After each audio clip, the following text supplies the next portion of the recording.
Les amis, c'est au bout de la 33e journée que les supporters de Gor Mahia peuvent enfin chanter Campione, Campione, olé, olé, olé, Campione, Campione, olé, olé, olé. Oui, 22e titre pour Gor Mahia. Après avoir craqué la 10 dernière dans la dernière ligne droite cette année, ils ont tenu bon jusqu'au bout du suspense. Ils avaient besoin d'un point pour assurer le titre. Ils l'ont fait face à Mara Sugar. C'était pas le match du siècle. Il fallait juste un point pour être champion. Ils ont validé leur point. D'autant plus que APS Boumé leur a facilité la tâche en battant Léopards 2 buts à 1 en leur donnant quasiment même le titre.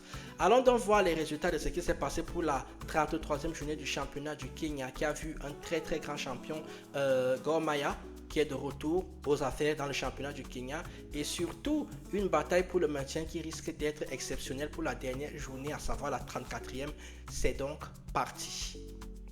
On va commencer par la 32e journée. Pourquoi? Parce que c'était des matchs en retard qui se jouaient hier. On avait donc Police qui faisait un partout qui a fait un partout avec Kirobangi Chasse. Unisi Stars qui a battu Tusker 2 buts à 0. Et Tusker, je pense que vous ne serez plus jamais champion. C'est aussi un club très populaire avec un très gros palmarès du côté du Kenya. Sofapaka a été battu par KCB 2 buts à 1. Sofapaka, un gros leader, un gros budget du championnat qui descend en deuxième division. Incroyable. La 33e journée qui avait donc le couronnement de Gor Mahia.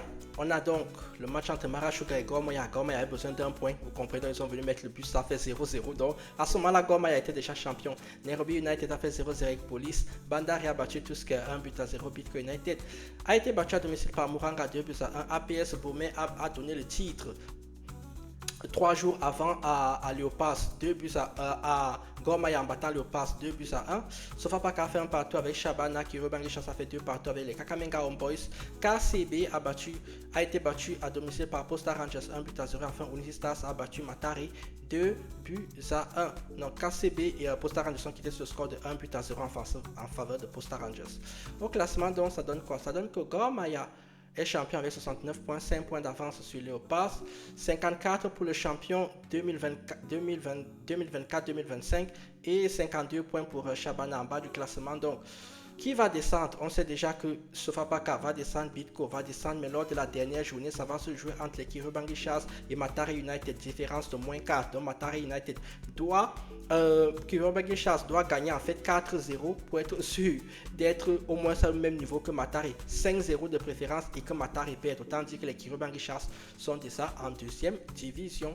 Vous likez, vous commentez, vous partagez. Moi, je vous dis à la semaine prochaine pour leur dire au revoir. Tchuss!